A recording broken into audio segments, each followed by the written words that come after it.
Hello everyone.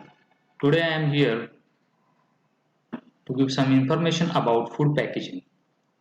Myself, Professor R. H. Chowgule, Department of Food Processing and Management.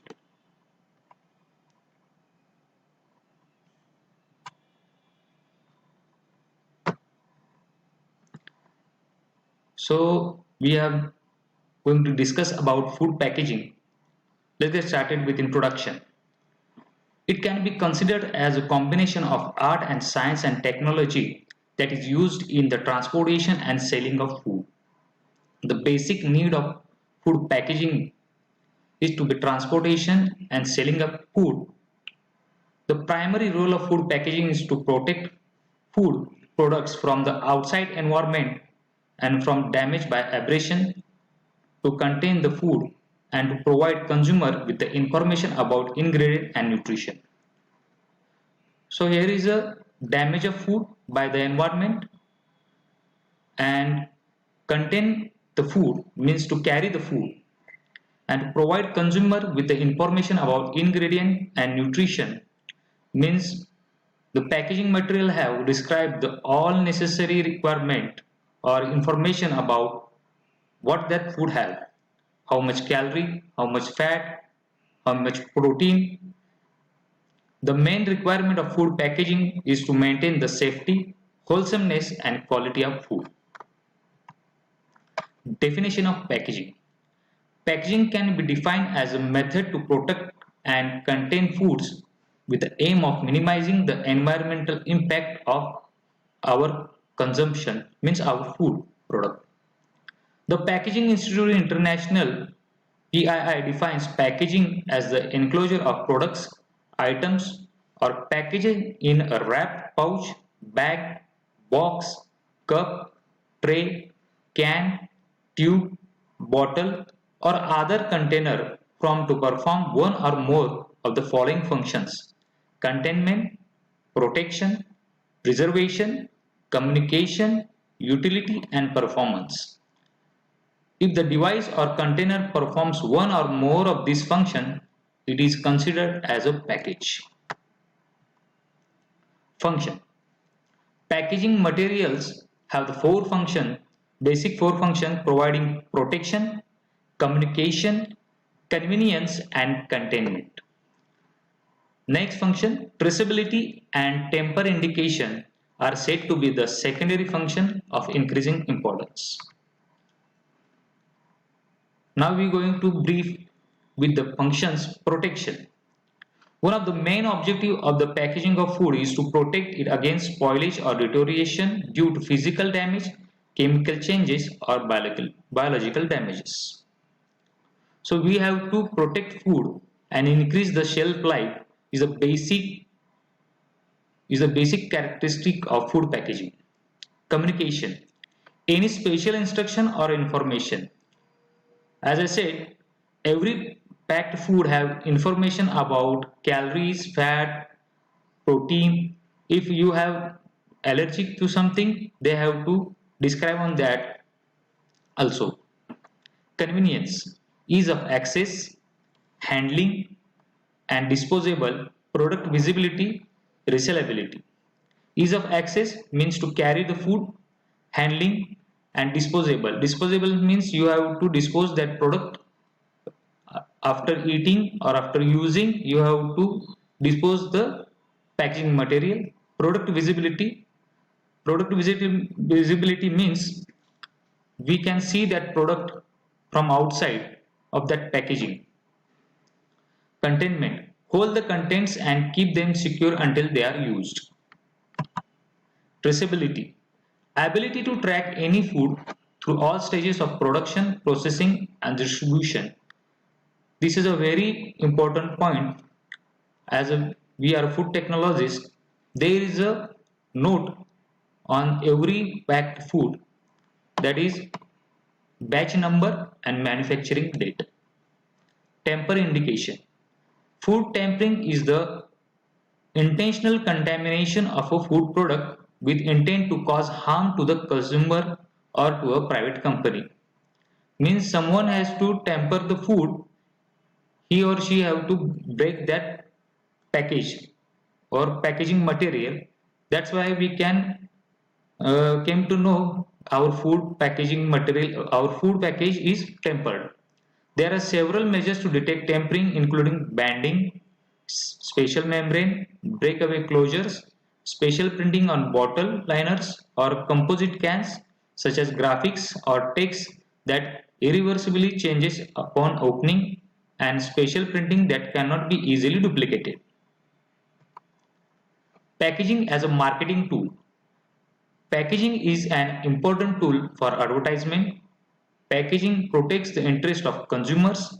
The information on the packaging includes quality, quantity, price, additives, ingredients, inventory levels, lot number, size, and weight is very important for merchandising. Socio-economic factors in food packaging. The use of food packaging is a socio-economic indicator of increased spending ability of the population, an increase in the gross domestic product, or an increase in food availability.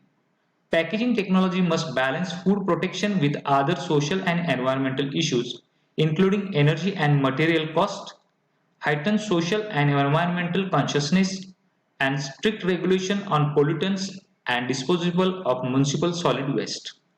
So there is one issue with plastic packaging material. The major categories of the major categories of material used for food packagings are glass, metal, paper and paperboard, and plastics.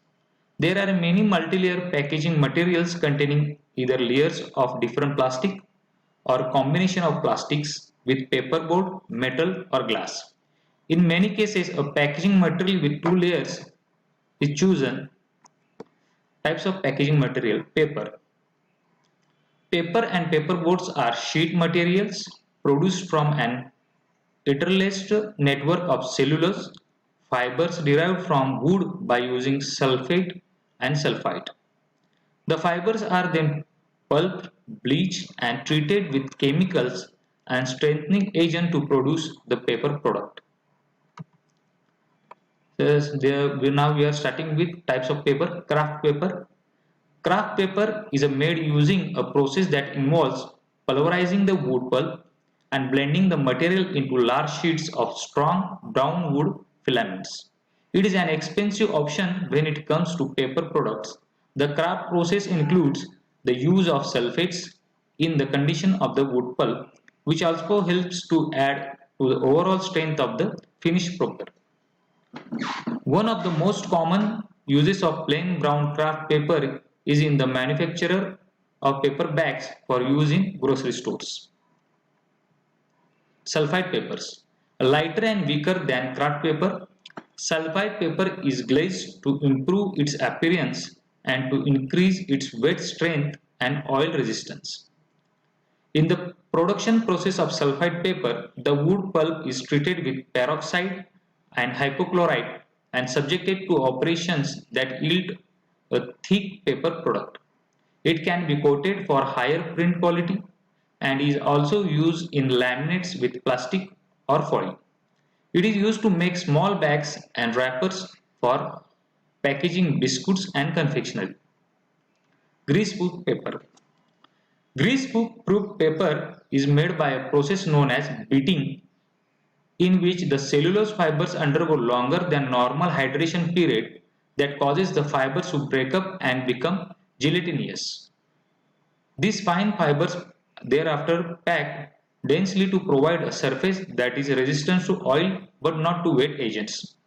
Greaseproof paper is used to wrap snacks food, cookies, candy bars and other oily foods, a use that is being replaced by plastic films. Glassine is a greaseproof paper with a highly smooth and glossy finish. It is used as a liner for biscuits, cooking fats, fast food and baked goods. Parchment paper. Parchment paper is produced from acid treated pulp passed through a sulfuric acid bath. The acid modifies the cellulose to make it smoother and improves to water and oil, which adds some weight strength.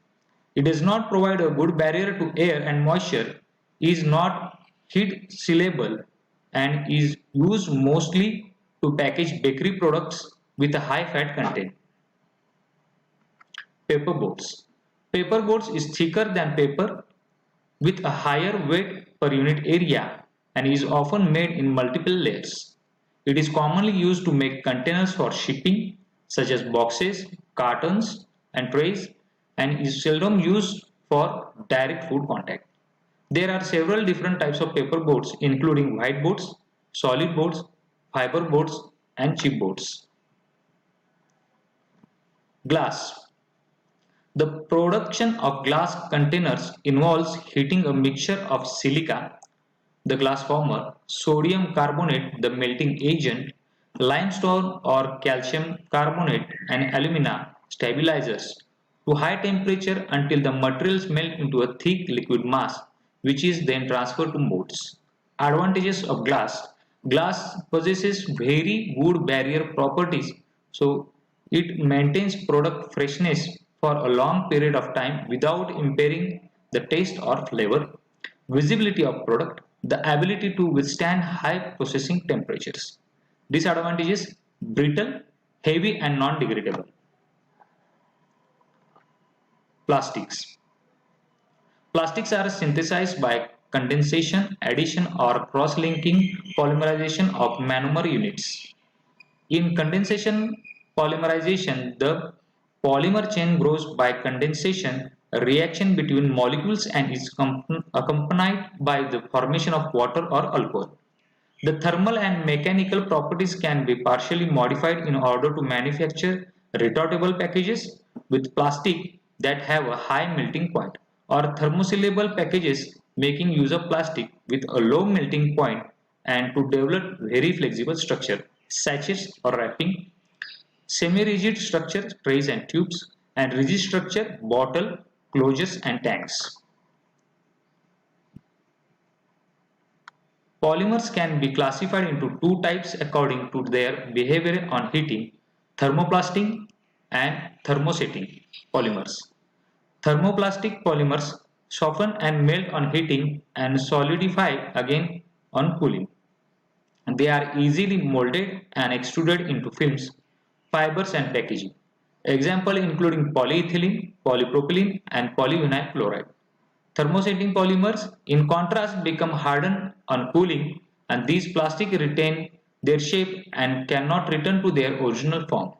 They are hard and durable. Thermosets includes polyurethanes, polyesters, epoxy resins, and phenolic resins.